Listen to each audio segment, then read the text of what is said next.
โดยสบายดีมาพบกับข้าพเจ้าตรงลานสาว่างจะมาเว้าเรื่องความปรารถนาและกฎของการให้ก่อนที่จะได้รับมันเกี่ยวข้องกันความปรารถนาแม่นหยังอ่าหลายคนบ่ฮู้และก็เคยใช้โดยที่บ่ฮู้ตัวว่าตัวเองเคยใช้ความปรารถนาจะมาเว้าง่ายๆเลยความปรารถนาแม่นความเชื่อที่อยู่เหนือเหตุผลไปแล้วนะมันเหนือเหตุผลไปแล้วต่อให้มีเหตุมีผลที่หาหลักฐานมายุดยั้งก็ยุดยั้งบ่ได้เพราะมันอยู่เหนือเหตุผลไปแล้วนั่นคือความปรารถนาอันแรงกล้าแล้วกฎของการให้ก่อนที่จะได้รับมันเกี่ยวจังไดกฎของการให้ก่อนที่จะได้รับนักธุรกิจผู้ประกอบการ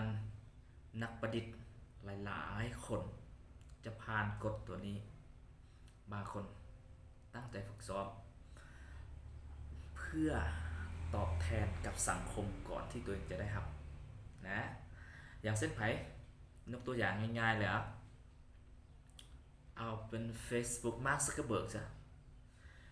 มาร์ค ซักเคอร์เบิร์กมีความปรารถนาอันแรงกล้าที่อยากจะให้คนเฮาสื่อสารกันต่อให้อยู่ไกลสำใดก็ต้องเบิ่งเห็นหน้ากันได้เหตุผลมันอยู่เหนือเหตุผลไปแล้วเหตุผลก็คือว่ามันบ่มีทางคนสิอยู่ไกลคนละประเทศแล้วมาลมกันให้เห็นหน้ากันนะมันบ่มีทางเป็นไปบ่ได้แต่ความปรารถนาของมาร์ค ซักเคอร์เบิร์กมันเหนือ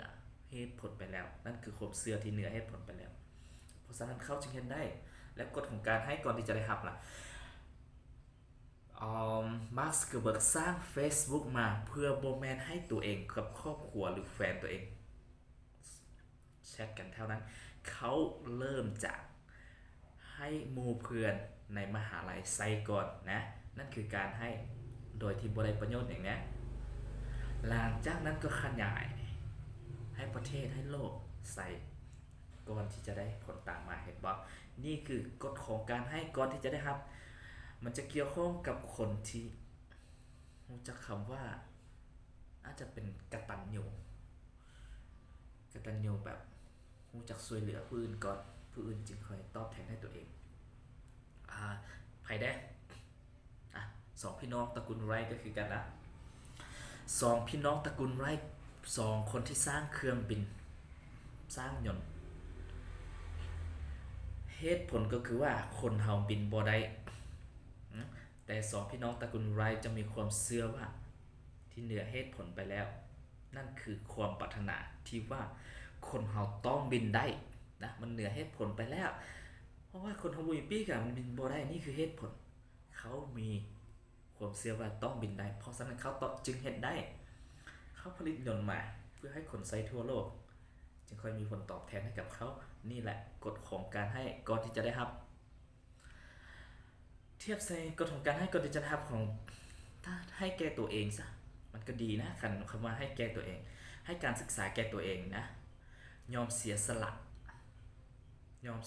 ในตัวเองให้แก่ตัวเองอีกก็แม่นคือกัน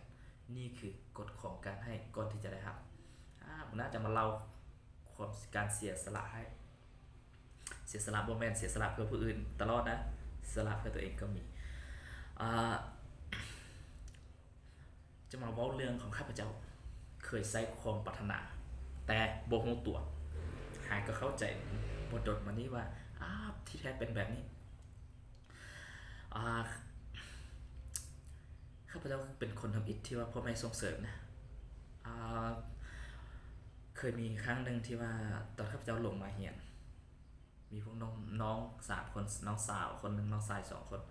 เขาจะบ่ค่อยสมัครคีและบ่ค่อยซื้อเวียกพ่อแม่ก็เลยว่าจะบ่ส่งเสริมให้เรียนจบจะส่งเสริมเพียงแต่ข้าพเจ้าคนเดียวเพราะบ่มีเงินคำนี้มันทำลายน้องๆทั้งหลายเลยแล้วก็ทำทรมานอึดอัดข้าพเจ้าก็อึดอัดหลายโดยที่บ่ฮู้ว่าเป็นหยังจึงเป็นแบบนี้ต้องเป็นเพราะกูแน่ที่ลูกที่น้องๆของค่อยอย่าเหียบ่ได้เหียนี่คือปัญหาล่ะอันนี้ก็เลยตั้งใจตั้งความปรารถนาต้องเฮ็ดหยังสักอย่างล่ะท ถ้าบ่เฮ็ดหยังสักอย่างน้องๆเขาจะบ่ได้เรียนนะเห็นบ่มันคือความปรารถนาอันแรงกล้าว่าจะต้องเฮ็ดสิ่งใดสิ่งหนึ่งเพราะฉะนั้นข้าพเจ้าจึงเลยมาตั้งใจจะเฮ็ดนำเป็นนักร้องเขียนเพลงออกมาไปอัดเพลงในเพลงหนึงไปซอกสปอนเซอร์บ่มีใครสนใจค่อนข้างยากก็เลยมาเขียนหนังสือนิทานใครแนะนำแล้วใครอยากอ่านนิทานก็เลื่อนตาม Facebook ลงไปแล้วมันจะมีอยู่7 8หรือ9นิทานนี่แหละมีทั้งอังกฤษและก็ลาวนะเขียนนิทานส่งไปสมัครประมาณ3สำนักพิมพ์ไอ้หนูน้อยบ้านคำจำปาด็อกเกตส่งไปส่งทางอีเมลนี่แหละบ่มีผลตอบกลับมาตัดใจอีกจะเฮ็ดหยังดีพอดีตอนนั้นเป็นคนมักอ่านน่ะอ่านหนังสือก็น้องขายหนังสือก็เลยพอดีมีหมู่ที่รู้จักกันเขาเจ้าลาวไปส่งขายเครื่องตลอดเลยถามว่าจะไปส่งขายเครื่องไปใส่อยู่ตลาดมืดมื้อหน้าไปเบิ่งได้ว่าไปนำค่อยได้ไหมมื้อหน้าไปนำลาวเบิ่งโอเคหากระเปิ้ลใหม่ต้องขายเครื่องแล้วกูกลับบ้านไปพ่อแม่บ่มีเงินขอรถจักรนำพ่อแม่รถก็เก่าพ่อแม่ก็บอกว่าสิขายดินขายงัวบ่จำเป็นดอกสิเอารถจักรเก่านี่ไปแหละพวกเจ้าสิขายสิซื้อคันใหม่ก็ซื้อพวกเจ้าใช้ก็เลยลงมาได้เงินล้านกูกลัวมาลงมายืมเงินหมู่ 400,000 ออกมาอยู่หอพักนอกยังเหลือ800,000 ปลายมาซื้อปุ๊บยางละ2 หัวไปขายยางละ2 หัวเงินบ่พอนะ800,000มันมาลงทุนเป็นคนที่บ่เคยขายเครื่องมาก่อนแต่มีความปรารถนาอยากให้ตัวเองมีสิ่งใดสิ่งหนึ่งเฮ็ดเพื่อให้น้องๆเขาได้เรียนรู้เพื่อให้พ่อแม่มีเงินส่งเสริมน้องๆเขาแล้วก็ตอนนั้นจะมีความปรารถนาอยู่ในใจลึกๆเรียนภาษาอังกฤษนำได้ถ้าหากว่าบ่ฝึกภาษาอังกฤษเรียนจบมาจะบ่สามารถเว้าภาษาอังกฤษได้นี่คือความปรารถนาอันแรงกล้าที่อยากจะได้ภาษาอังกฤษโอเคเปิดเป็นโครงการเลยซะเห็นต่างประเทศเปิดเป็นโครงการส่งเสริมให้ต่างประเทศซื้อแล้วนำไปบริจาคนะเพื่อตัวเองจะได้ฝึกภาษาอังกฤษนำคนต่างประเทศนี่คือความปรารถนาอันแรงกล้าที่อยากให้พ่อแม่ส่งเสริมน้องๆแล้วก็อยากให้ตัวเองฝึกทักษะในการเว้าภาษาอังกฤษเห็นบ่มีเหตุผลใดที่จะมาหยุดยั้งได้แล้วเพราะว่าตอนนั้นข้าพเจ้าเรียนอยู่2 บอนก็คือคณะป่าไม้และภาษาอังกฤษใส่พัฒนาในภาคเช้าและภาคสวย4 โมงครึ่งก็ออกมาเวียกมาหาซื้อเครื่องแล้วก็ไปขายจนฮอด11 โมงเห็นบ่นี่คือเหตุผลว่าเจ้าเฮ็ดบ่ได้แล้วเจ้าเรียนอยู่2 บอนมันเป็นไปบ่ได้บ่มีเหตุผลมาหยุดยั้งนี่คือความเชื่อที่อยู่เหนือเหตุผลไปแล้วนะเพราะฉะนั้นทุกคนสามารถสร้างความปรารถนาอันแรงกล้าให้แก่ตัวเองบ่ว่าไผดอกในครอบครัวในธุรกิจเฮ็ดหยังก็ต้องมีปัญหาอยู่แล้วเอาปัญหาในครอบครัวนั้นมาสร้างเป็นความปรารถนาของตัวเองให้ได้ต่อให้มีไผมายุดยั้งตัวเองว่าเจ้ามีลูกหลายสำนี้เฮ็ดบ่ได้ดอกเจ้าเฮ็ดไปลูกเมียเจ้าอาจจะอึดหิวมันหยุดบ่ได้แล้วต้องสร้างนะถ้าบ่ดังนั้นจะมีเหตุผลหลายๆมาหยุดยั้งมันมีหลักฐานมาตามเหตุผลแต่ท่านต้องอยู่เหนือเหตุผลไปเพราะฉะนั้นจงสร้างความปรารถนาอันแรงกล้าบ่ต้องไปเน้นใส่เงินถ้าหากว่าท่านไปเน้นใส่เงินท่านอาจจะติดกับดักของเงินมันอันตรายหลายคนวางแผน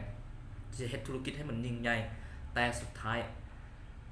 พอได้เงินเล็กๆน้อยๆมันคือขอบเขตสบายคอมฟอร์ตโซนขอบเขตสบายไปถึงจุดนั้นโดยที่แผนคมเป้าหมายยังอยู่ใหญ่ แต่ไปติดกับดักกับความสะดวกสบายตรงนั้นบนยอมเดินหน้าต่อไปนี่คือคนที่ติดกับดักของเงินและต้องฝึกตัวเองให้มี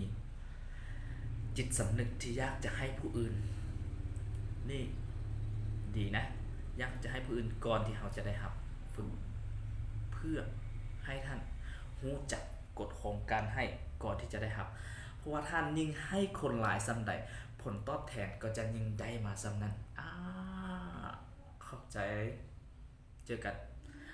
ฝาก YouTube Money Boss ตรง Money Boss เด้อตรง Money Boss Facebook ตรงลาซาว่างและเพจตรง Money Boss ขอบใจ